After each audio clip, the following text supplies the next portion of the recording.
बिस्मिल्लाहिर्रहमानिर्रहीम, अस्सलाम वालेकुम। मैं हूं मखदूम शहाबुद्दीन। 24 जुलाई 2025 जुमेरात का दिन। नाज़रीन इकराम, इस वक्त मुतअद्दिद जंगें दुनिया में छिड़ी हुई हैं और एक और जंग एक मरतबा फिर दुनिया को एक और आलमी जंग के दहाने पर पहुंचाने के लिए तैयार खड़ी है। थाईलैंड और कंबोडिया की जंग, इसकी वजूहात क्या हैं, ये मामला क्या है, ये माजरा क्या है और इस जंग को इतनी शदीद तरीन कवरेज क्यों दी जा रही है।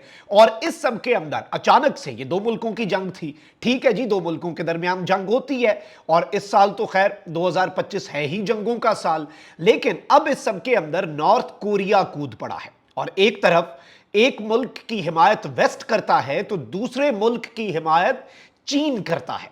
और इसी सब में नॉर्थ कोरिया के किम जोंग उन ने इंतहाई दबंग एंट्री दी है जो कि पूरे के पूरे मंजरनामे को तब्दील कर देती है। सबसे पहले तो नाज़रीन इकराम, जो थाईलैंड और कंबोडिया है इनके दरमियान एक सरहद का तनाजा है और वही जो बाकी मुल्कों के दरमियान होता है कि जी क्लेम्स होते हैं। एक मुल्क कहता है कि ये एरिया हमारा है, दूसरा मुल्क कहता है कि भाई इस पर हमारा क्लेम है। और हालिया कशीदगी जो है ये इसकी हिस्ट्री भी पुरानी है, लेकिन हालिया कुछ पिछले महीनों में ऐसे इवेंट्स हुए हैं जिसकी वजह से ये तनाजा फिर से सर उठा चुका है। देखिए, थाईलैंड और कंबोडिया जो है ना, इनके दरमियान जो सरहदी तनाजा है, जो बॉर्डर डिस्प्यूट है, ये एक सदी से जायद पुराना मसला है जिसकी जड़ें 1907 के फ्रांसीसी नौआबादियाती नक्शे में पैवस्त हैं, जिसे कंबोडिया जो है वो अपने दावों के लिए इस्तेमाल करता है। यानी फ्रेंच जो एक नौआबादियाती नक्शा था ना, उससे क्लेम करता है और कंबोडिया उसे तस्लीम करता है और कंबोडिया कहता है कि देखिए जी, हमारे क्लेम्स को तो ये नक्शा जो है ये वेरीफाई कर रहा है। थाईलैंड इस नक्शे की कानूनी हैसियत जो है, इसकी लीगल स्टैंडिंग को तस्लीम नहीं करता और इस नक्शे को गैर मुनसिफाना करार देता है। अब इस तनाजे की वजूहात क्या है नाज़रीन इकराम? इस तनाजे की वजूहात दो एरियाज हैं बॉर्डर के अंदर। एक एरिया है पर्या विहार मंदिर। अब ये जो मंदिर है नाज़रीन इकराम, ये सरहद के करीब एक चट्टान पर वाक़ है और ये इस तनाजे का मरकज रहा है।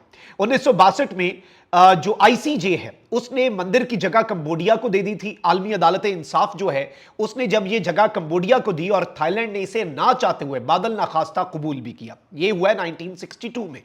अब एक और चीज है, उसका नाम है एमरल्ड ट्रायंगल। मौजूदा लड़ाई पर्या विहार से आगे एमरल्ड ट्रायंगल जो है उस तक भी फैल चुकी है, जो कंबोडिया, थाईलैंड और लाओस की मुश्तरका सरहदी पट्टी है। ये जो अब पट्टी है, यहां पर तीन मुल्क जो हैं वो आपस में फड्डा करते हैं। अब जो 2025 में कशीदगी एक मरतबा फिर से सर उठाई है, हुआ ये कि मई 2025 में दोनों मुल्कों के फौजियों के दरमियान फायरिंग के तबादले में एक कंबोडियन फौजी जो है उसकी हलाकत के बाद ताल्लुकात तेजी से बिगड़ गए। अब इसके साथ ही साथ मई में यह हुआ और जुलाई में क्या हुआ जी, लैंड माइन के वाकयात, जो बारूदी सुरंगें होती हैं, वो वाकयात जो हैं उन्होंने सर उठा लिया। और इस सब के अंदर जुलाई 2025 में लैंड माइन के धमाकों में थाईलैंड के कई फौजी जख्मी हुए, जिसने कशीदगी को मजीद बढ़ाया। थाईलैंड ने दावा किया कि नई रूसी साख्ता माइंस जो हैं वो इंस्टॉल की गई थी। किसकी तरफ से जी? कंबोडिया की तरफ से। जबकि कंबोडिया जो है उसने पुराने गैर फटे गोला बारूद को जिम्मेदार ठहराया। कंबोडिया कहता था कि ये तो बहुत पुरानी कोई माइंस हैं जिनके ऊपर इनके आ गए होंगे। थाईलैंड कहता है कि ये नई लैंड माइंस जो हैं, जो रशियन मेड हैं, ये इन्होंने लगाई हैं। ये इन दोनों मुल्कों का इस हवाले से क्लेम रहा है। अब सिफारती ताल्लुकात जो हैं उनमें तो गिरावट आनी थी। कशीदगी के जवाब में दोनों मुमालिक ने एक दूसरे के सफीरों को मुल्क बदर कर दिया और अपने सिफारती ताल्लुकात को कम तरीन सतह पर ले गए। सिमिलरली जैसे पाकिस्तान इंडिया तनाजे में हुआ, थाईलैंड ने अपनी सरहदें बंद कर दी, जबकि कंबोडिया ने थाईलैंड दरामदाद पर पाबंदी लगा दी, जिसमें मीडिया, ज़रई मसनूआत और हत्ता के इंटरनेट इंफ्रास्ट्रक्चर जो है वो भी शामिल है। आपको काफी मुमासलत मिल रही होगी, आगे और मुमासलतें भी हैं। अब इस सबके अंदर नाज़रीन इकराम, फौजी तसादुम जो है 24 जुलाई 2025 को तनाजा जो है वो मोहलक शिद्दत इख्तियार कर गया। यानी कि आज जब तोप खाने की गोलाबारी, फजाई हमले और फायरिंग शुरू हुई, जिसके नतीजे में कम से कम 11 अफराद हलाक और दर्जनों जख्मी हुए। थाई हुकाम जो हैं उन्होंने अपनी तरफ 9 शहरियों की हलाकत की तस्दीक भी कर दी। अब यह याद रखिएगा नाज़रीन इकराम कि जब कंबोडिया ने थाईलैंड के ऊपर अपने गोला बारूद चलाया तो थाईलैंड की जो एयरफोर्स है वो एक्टिव हो गई। F-16 तैयारे, जो कि बड़े मोहलिक और तबाहकुन तैयारे हैं, पाकिस्तान के पास भी हैं। F-16 तैयारे जो हैं वो एक्टिव हुए और थाई फजाइया जो है, थाई एयरफोर्स जो है, उसने कंबोडियन तोपखाने के ठिकानों को तैयारों से निशाना बनाया, यानी कि फजाई बमबारी की, जबकि कंबोडिया ने भी अपने F-16 जो अपने इलाके पर थाई फजाई हमलों की तस्दीक की। कंबोडिया ने कहा कि जी बिल्कुल हमारे इलाकों पर इनकी एयरफोर्स जो है उसने हमला किया है।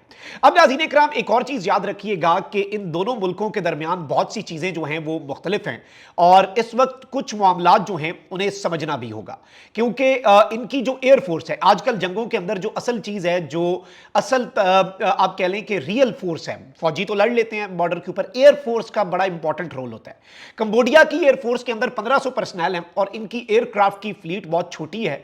इनके पास नाज़रीन इकराम 10 ट्रांसपोर्ट प्लेन्स हैं और 10 ट्रांसपोर्ट हेलीकॉप्टर्स हैं, और इसके पास कोई फाइटर जेट है ही नहीं। कंबोडिया के पास एक भी फाइटर जेट नहीं है, जंगी जहाज नहीं है। अलबत्ता 16 मल्टी रोल हेलीकॉप्टर्स हैं, जिसमें सोवियत एरा के MI-16 और 10 चाइनीज Z9 जो हेलीकॉप्टर्स हैं वो कंबोडिया के पास हैं। लेकिन ये याद रखिएगा कि इनके पास और कोई फाइटर जेट नहीं है। थाईलैंड के पास है जी, और थाईलैंड की साउथ ईस्ट एशिया के अंदर उनके एयरफोर्स के 1500 बंदे हैं, थाईलैंड की एयरफोर्स के 46,000 बंदे हैं। इनके पास 112 कॉम्बैट कैपेबल एयरक्राफ्ट हैं, जिनमें 28 F-16 और 11 स्वीडिश ग्रिपन फाइटर जेट्स हैं और दर्जनों हेलीकॉप्टर्स हैं। तो थाईलैंड जो है वो इस सब के अंदर बहुत बड़े पैमाने पर कंबोडिया में तबाही मचा सकता है। इस चीज को भी आप जहन में रखिएगा। लेकिन यहां से गेम जो है वो बड़ी दिलचस्प हो जाती है और सूरत हाल जो है वो गंभीर होती है। आपको यह समझ आ जानी चाहिए कि शुमाली कोरिया जो है वो रूस यूक्रेन तनाजे के अंदर भी बहुत एक्टिव है, और शुमाली कोरिया ने millions of munitions, ballistic missiles और यहां तक के 30,000 ट्रूप्स, फुट सोल्जर्स जो है वो रशिया में भेज दिए, रशिया की मदद के लिए। अब जो नॉर्थ कोरिया है वो चाइना और रशिया के ब्लॉक में है। अब यहां से सूरत हाल जो है वो इंटरेस्टिंग लेकिन तशवीशनाक होती है, और यहीं से हम ये कह सकते हैं कि another world war is knocking at the door, यानी वो भी दरवाजे पर दस्तक दे रही है दुनिया के। इसी दौरान नाज़रीन इकराम, जब ये पूरा तनाजा चल रहा था, शुमाली कोरिया के रहनुमा किम जोंग उन ने तोप खाने की मशकों का जायजा लिया। ये मशकें अमेरिका की हिमायत याफ्ता थाईलैंड और चीन के हिमायत याफ्ता कंबोडिया के दरमियान जारी तनाजे के दौरान की गई। यानी कंबोडिया के साथ चाइना है और थाईलैंड के साथ कौन है जी? थाईलैंड के साथ है अमेरिका। आपको ब्लॉक्स की समझ आ जाएगी, और इसीलिए थाईलैंड के पास F-16 भी हैं, बाकी भी हैं। कोरियाई रियासती मीडिया जो है, नॉर्थ कोरिया का जो स्टेट मीडिया है, उसके मुताबिक किम जोंग उन इन शुमाली कोरियाई फौज की दुश्मन पर अचानक हमला करने की सलाहियत की जांच से मुतमईन थे। यानी ये अचानक से अटैक की कैपेबिलिटीज जो है उन्हें टेस्ट करने के लिए है। इस पेशरफ्त को शुमाली कोरिया की जानिब से हकीकी जंग की तैयारी के तौर पर देखा जा रहा है, जिससे खित्ते में मजीद कशीदगी पैदा होने का खदशा है। यह पेशरफ्त जाहिर करती है कि थाईलैंड कंबोडिया तनाजे में आलमी ताकतों की पुश्तपनाही और दीगर ममालिक जो हैं उनके मुमकिना मुलव्विस होने से इलाकाई सूरत हाल मजीद पेचीदा से पेचीदा तर हो सकती है और सूरत हाल कहीं भी आगे बढ़ सकती है। और इस सब के अंदर नाज़रीन इकराम, कंबोडिया के मिलिट्री टारगेट्स के ऊपर इस वक्त थाईलैंड जो है उसने बाज़ाब्ता तौर पर इस वक्त एयर स्ट्राइक्स जो हैं वो शुरू कर दी हुई हैं, और इस वक्त दीगर ममालिक जो हैं वो स्टेटमेंट्स दे रहे हैं। अब से तकरीबन 1-1.5 घंटा पहले, जब मैं ये व्लॉग रिकॉर्ड कर रहा हूं, मजीद एयर स्ट्राइक्स जो हैं वो थाईलैंड की तरफ से रिपोर्ट की गई हैं। अब इसके साथ ही साथ जो कंबोडिया के प्राइम मिनिस्टर हैं, उन्होंने ये कहा है कि जी पाकिस्तान इस वक्त यूएनएससी का प्रेसिडेंट है फॉर जुलाई। तो पाकिस्तान के जो एम्बेसडर हैं यूएन में, उन्हें खत भी लिखा है कि भाई फौरी तौर पर यूएनएससी का इजलास बुलाएं, ये एस्केलेशन हो रही है। और कंबोडिया ने पहले तोपों का मुंह खोला, लेकिन अब चूंकि आपको पता है कि फिर जब एयरफोर्स एक्टिव होती है, तो फिर जब एयरफोर्स तबाही फेरती है, फिर फुट सोल्जर्स कुछ नहीं कर सकते। ठीक है जी, तो यही सूरत हाल इस वक्त हुई है। और अब बाज़ाब्ता तौर पर नॉर्थ कोरिया का जो किरदार है, और नॉर्थ कोरिया ने जो एक डायरेक्ट या indirect what ever you call it, एक मैसेज दे दिया है इस तनाजे के अंदर शामिल होने का, और नॉर्थ कोरिया का किरदार जो है इसमें वो बहुत इंटरेस्टिंग हो चुका है। कमेंट सेक्शन में राय का इजहार जरूर करें। अपना बहुत ख्याल रखें। अल्लाह निगहबान। पाकिस्तान जिंदाबाद।